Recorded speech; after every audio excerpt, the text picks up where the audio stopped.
I call this one stone with two birds. Not two birds with one stone. Because the one stone here is cryptocurrencies with two articles. I'm telling you, I've said it and I'll keep saying it. There has not been better news for cryptocurrencies in any other time in history of cryptocurrencies except for so far this year. And there's a couple of things I want to talk about, both from ccn.com. Cryptocurrency, a modern miracle, not going away, says CFTC commissioner. Now, if you go back several years, a few years anyways, CFTC commissioner, the head guy, was Gary Gensler. Remember him? I used to do articles from time to time talking about the silver manipulation, thanks to the CFTC turning a blind eye, maybe even being complicit, ran and led by none other than Gary the Turd Burglar Gensler, as I always called him. Gary Gensler went to work for the Hillary Clinton campaign in the finance division. He left the CFTC to go work for Hillary when she was running against Trump. Just an FYI.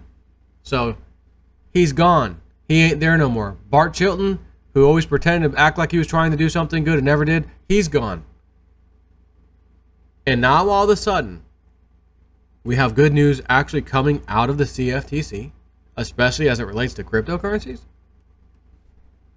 One of the top market regulators in the U.S. said this week that cryptocurrency is a technological revolution that will one day be part of every national economy. Speaking on Monday before the BFI Summit at the United Nations, CFTC Commissioner Rostin Benham discussed challenges faced by the agency as it regulates industries associated with the nascent blockchain field. However, far from denigrating this technology as a tool for criminals, he heaped copious praise upon it for its ability to positively transform the financial sector. Quote, but virtual currencies will become part of the economic practices of any country anywhere. Let me repeat that. These currencies are not going away, and they will proliferate to every economy in every part of the planet. He said, and also added, we are witnessing a technological revolution. Perhaps we are witnessing a modern miracle. Actually use those words. Okay, that is more to that article. However, same website, CCN, and in all fairness, you might know, you may have heard of this guy once or twice, but we'll see. Wall Street's crypto king says regulatory clarity will jumpstart institutional investments. Bart Smith, who was crowned Wall Street's crypto king by CNBC, is optimistic that institutional investors will start pouring money into the cryptocurrency market once more regulatory clarity is provided. Smith heads the digital asset group. You hear that one? The digital asset group at Pennsylvania-based investment firm Susquehanna International Group, which first experimented with Bitcoin trading in 2014. Wait a minute. Digital asset group. Was the other one digital asset group? Hold on. Digital asset group by Masters? Or was that what was the other one? Blythe Masters. He's also Group Senior Vice Blockchain Banco Santander Chair of Government. About digital asset. I think that's them. Blythe Masters. Okay. Back to where I was anyways. We have a dedicated team of traders and technologists, he told CNBC. We've been trading Bitcoin primarily, but in 2017, as the marketplace expanded, we expanded the number of coins we were trading and the number of exchanges we were providing liquidity on. Smith added, we are trading on an average a couple $100 million a day on Bitcoin futures across CME and CFE combined. That's not retail. So, remember those futures that came into the play back in December, right? Quick look surprised. More or less regulation is not the issue. Smith says cryptocurrency evangelists shouldn't focus so much on whether or not there should be regulation, but more so on the importance of regulatory clarity. Quote, there's a big debate going on about whether there should be more or less crypto regulation. From our standpoint, it's really about regulatory clarity, Smith noted. There has been a tremendous amount of focus on the SEC and Chairman Clayton's comments, but it's really a whole host of other regulatory agencies out there because the ecosystem expands beyond the traditional financial assets. And he underscored regulatory clarity will allow institutions to come in more than anything else because institutions don't like to invest into uncertainty. So we're just taking the most conservative approach that we can. We've been advocating for a Bitcoin ETF. Smith said that they're bullish on Bitcoin ETFs, exchange-traded funds that provide retail investors with exposure to Bitcoin's price movements without custodial risk, because he believes they are an ideal vehicle for investing in virtual currencies. So, the main point of me telling you this, ETF or not, or pay, a contract that's not, backed, kind of reminds you of the old CFTC days, playing on the futures market anyways. Well, I mean, we've already got the futures market for Bitcoin. Now they want to throw an ETF in there. Again, that's, quick look surprise. But if it's something to invest in, that means there's going to have to be money to be made, or no one's going to do it. So how they do it and which way they like to do it is honestly irrelevant. The point is the crypto market is waiting for big institutional investors to come in, and they want in, like we've been saying, and they're going to get in, but they're just not getting in quick enough yet. Matter of fact, probably very, very few, if any, real big institutional investors are in here. Why? Regulatory issues. They don't want to go buying, illegal security coins when, So Goldman Sachs, which owns Circle owns Poloniex. Coinbase, we're also going to be a fully regulated entity, right? Both of them. Then what do you think is going to happen? ETFs will be staring you in the face. People can go right on the exchange themselves, buy and sell if they want. It'll be completely legit. It'll be regulated. Every coin listed on there, you won't have to worry about. Is it a security? Is it not? Am I allowed to touch it? Am I not? It won't matter. They'll be allowed to sell them, trade them on there anyways. You will. So, anyways, it's just good news for cryptos. I understand the market's still going sideways. But what about the 6th, man? The last 5 months, the 6th, June 6th and 7th. Still going sideways. It's going to pop. Question is it going to pop up or down? It's going to pop up, in my opinion. And on that note, I looked a little earlier. It has not really moved in the last couple of days. $340 billion market, 341, 342, 340, 341, 342, whatever. All I know is I'm waiting. I'm hodling. Because J-Snip has a plan for you. Don't you worry, child. So, hodl with me. You want to trade? Go ahead and trade, but there ain't no volume happening right now. I mean, you go to TradingView, which we'll do, we'll do it live. And let's look at Bitcoin. Not huge volume. Now this is actually Bitfinex up top. This one is Coinbase. So you can see Bitfinex has quite a bit more volume than Coinbase. But again, last few days, I'm on the daily, so let's go on to the 2 hour.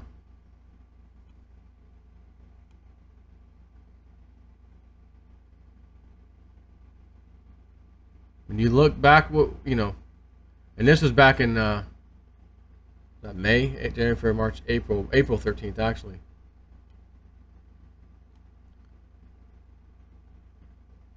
There's just not a lot. There's not a whole heck of a lot of volume in here that I'm seeing. I'm watching the last few days.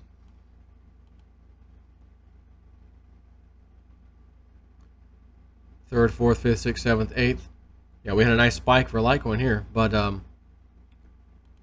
even Dash. I have not looked at Dash in a while, but boy, talk about almost nothing going on with Dash. EOS, on the other hand, I would expect some volume. Obviously, we did see it here in the beginning of June. Again, you had the June 1st thing going on the night that they, took the snaps on the blockchain. But this is looking really good, if I don't mind saying so myself. EOS from the, those are all wicks from wick to wick, anyways. On the bottom there. Higher lows, right? Higher lows and higher highs from here. So that's what we want to see. But I mean, can you just imagine? Because I know, what's it? Dick Algar. I'm gonna have to put this way down. Way down. Because he said something about 250 bucks.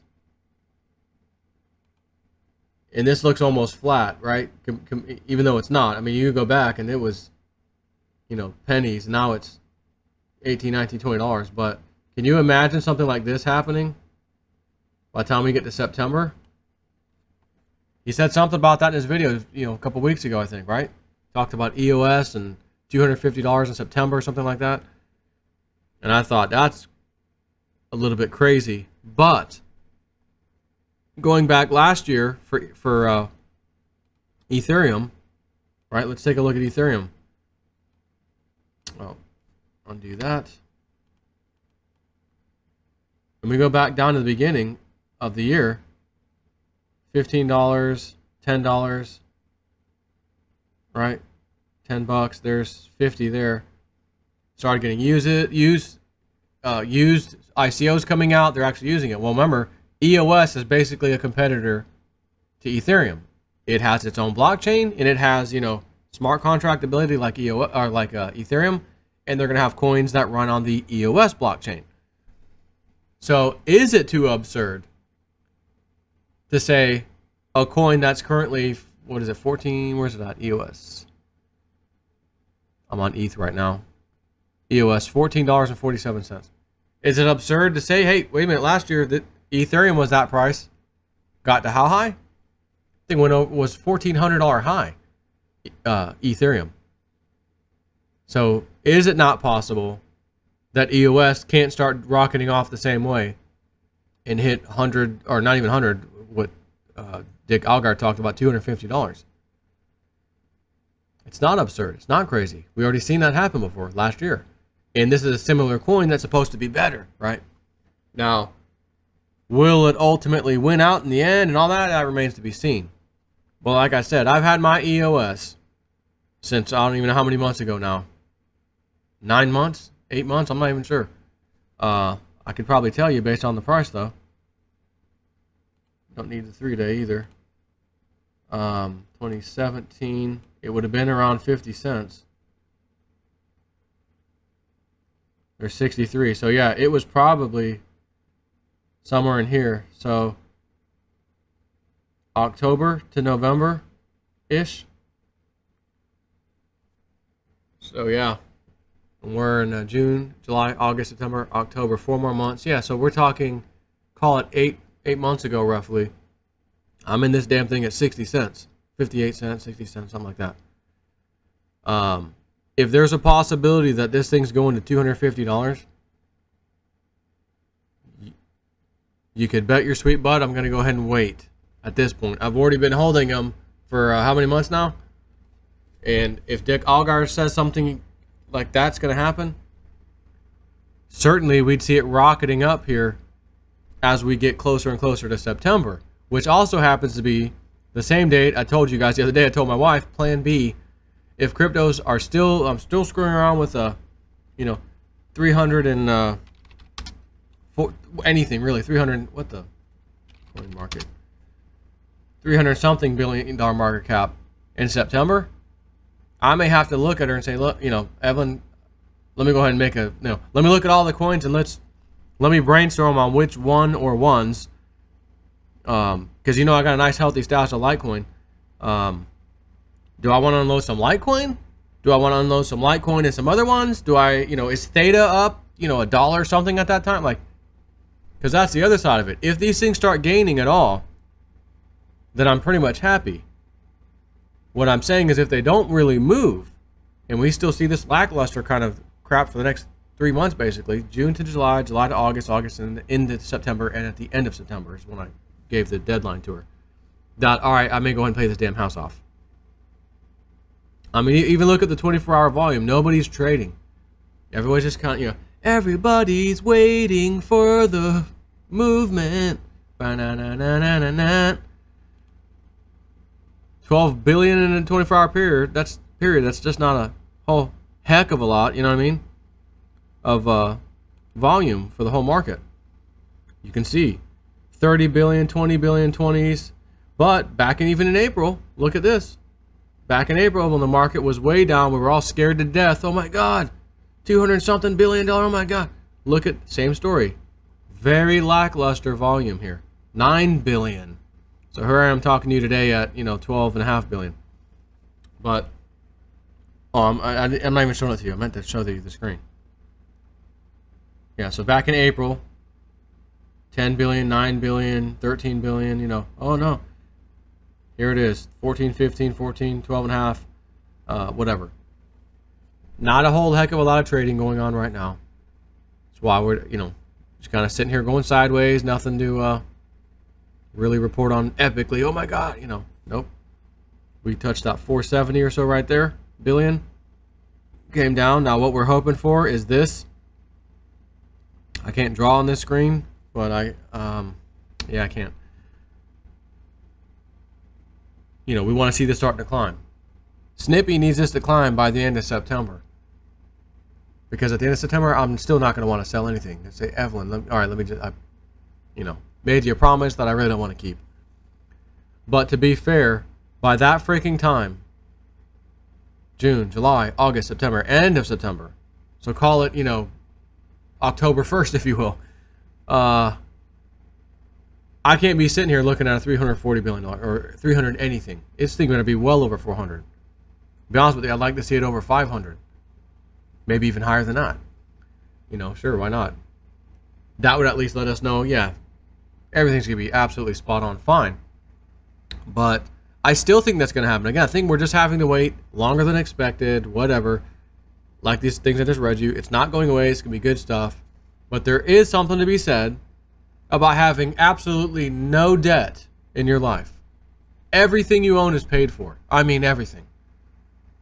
And for a guy, in my case, I'm 40, to say everything in my life is paid off, house and all, like, that's ridiculous. Yet I could do that right now, and obviously in September, if we're seeing the same kind of stuff here. And just for the peace of mind, for my wife especially, I might go ahead and make a move if we still see the lackluster market here. I'm here to tell you that's my plan B. Joe, what do you give the probability of that? Slim to none. Not a chance in hell. So plan A is probably more likely. Yeah, exactly. Much higher prices by then. And that's what we want to see. Because here's the other side of the story. What if Theta's a few bucks by September? I'm just going to throw that out there. I'm not going to say that I know it's going to happen, but $2. I want my $2. What if Theta's $2? September, end of September, October. And all of you, and me, bought us a bunch of Theta, expecting and hoping what Michelle Whitedove said comes true. Realizing, wait a minute, I got it at 12.5 cents. I got some at 11.9 cents. Got some at 13 cents. Or 13.2. Got some at 18 cents. You know what I mean? And now it's worth $2. Again, I might be able to say, oh, well, grab some Litecoin. Grab maybe some EOS. Grab some Theta. Done. Plan A, baby. It just happened. And I still got, a good amount of those things left. That kind of thing. That's my plan A. And I'm just making those three up as an example, but I think there's be a good probability that those three could be it. Honestly, but you never know. Digibyte or Redcoin or something might come out. Speaking of Digibyte, they reached out to me. Someone from there reached out to me. Joe, we understand you do your YouTube videos. You're enthusiastic about Digibyte, and maybe you could interview one of our guys. And I'm like, yeah, absolutely. So I did reply, yes, I would be glad to do that. Let's pick a time, and it may be coming up next week. So do be looking out for some type of interview. I'll probably do a video about it first, because he gave me not a lot, but a nice little summary of stuff about Digibyte. That, to be honest with you, I may just, right after this one, I might just do a video on that to just tell you what he told me about Digibyte, why I also like it, because you're going to like it too when you hear what it's capable of and stuff like that. and then hopefully I'll do an interview some point, maybe in a week or so. So that sounds good to me. Take care.